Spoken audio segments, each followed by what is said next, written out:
Bismillahirrahmanirrahim. Assalamualaikum warahmatullahi wabarakatuh.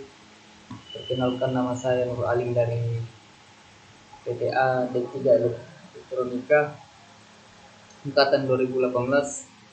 Sini saya akan mencoba mempresentasikan sedikit materi yang nantinya menjadi sebuah penunjang nilai di mata kuliah elektronika. Jadi langsung saja, ini poin-poin yang akan dibahas. Yang pertama, dasar listrik.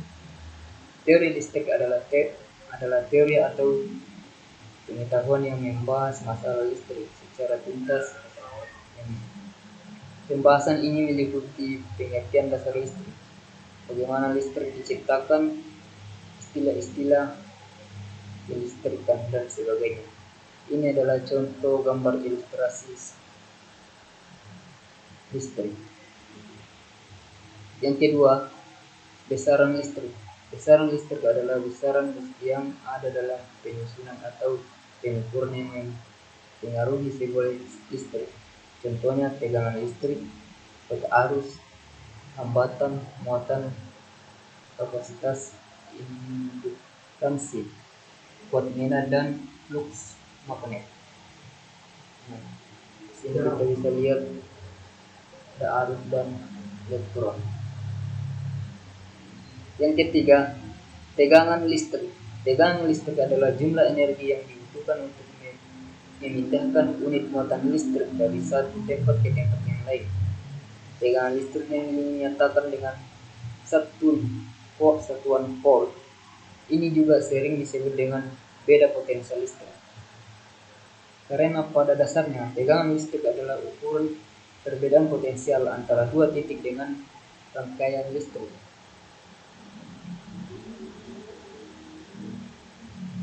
Selanjutnya, arus listrik.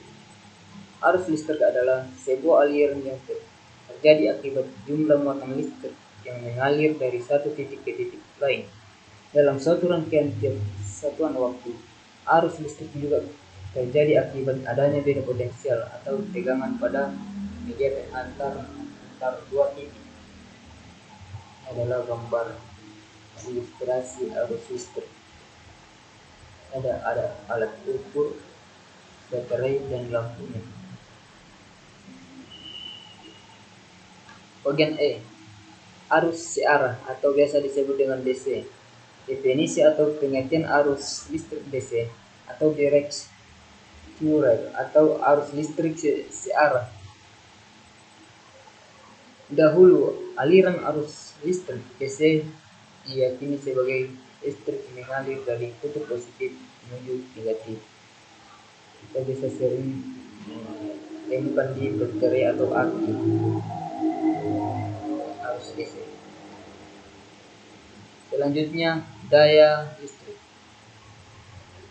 Daya listrik atau dalam bahasa Inggris disebut dengan electrical power adalah jumlah energi yang diserap atau dihasilkan dalam sebuah sirkuit rangkaian daya kekuatan.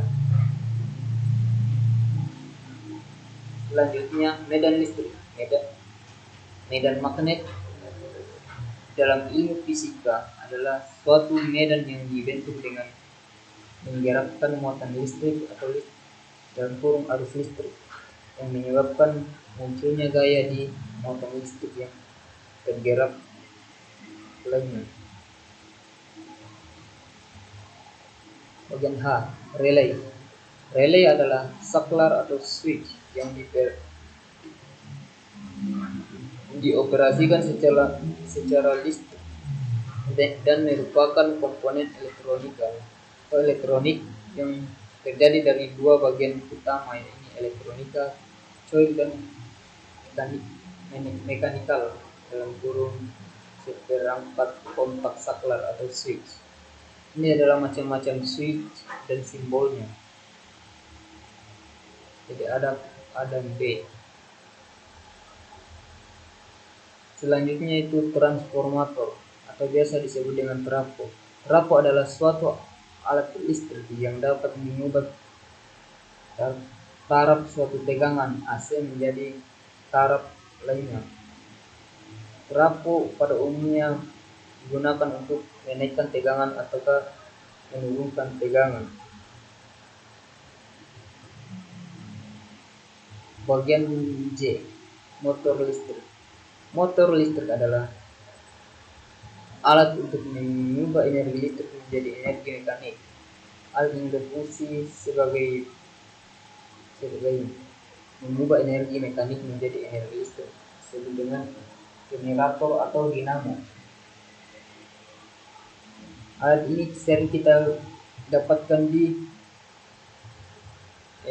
dinamo air, ataukah banyak juga di dinamo prim yang C. K. Generator atau alternator. Generator listrik memproduksi energi listrik dari sumber energi mekanik. Biasanya dengan menggunakan induksi elektronik. Proses ini dikenal sebagai pembangkit listrik. Walau generator dan motor punya banyak kesamaan, tapi motor adalah alat yang mengubah energi listrik menjadi energi mekanik. Kedua itu pemahaman prinsip dasar komponen elektronika.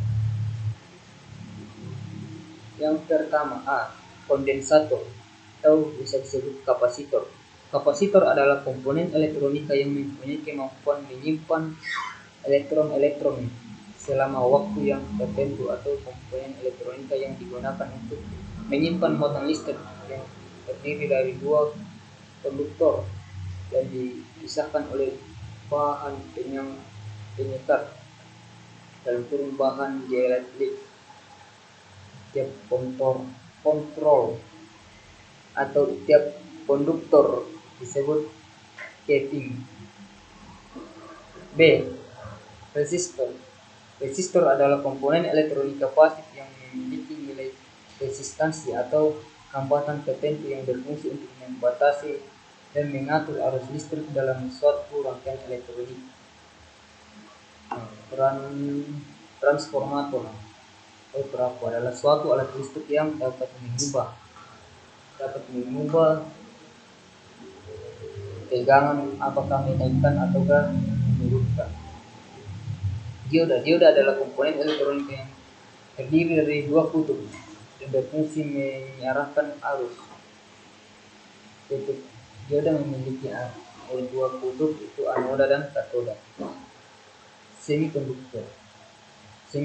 Bahan semikonduktor adalah bahan penghantar listrik yang tidak sebaik konduktor, umumnya juga semi, jadi akan tetapi tidak pula sebut isolator.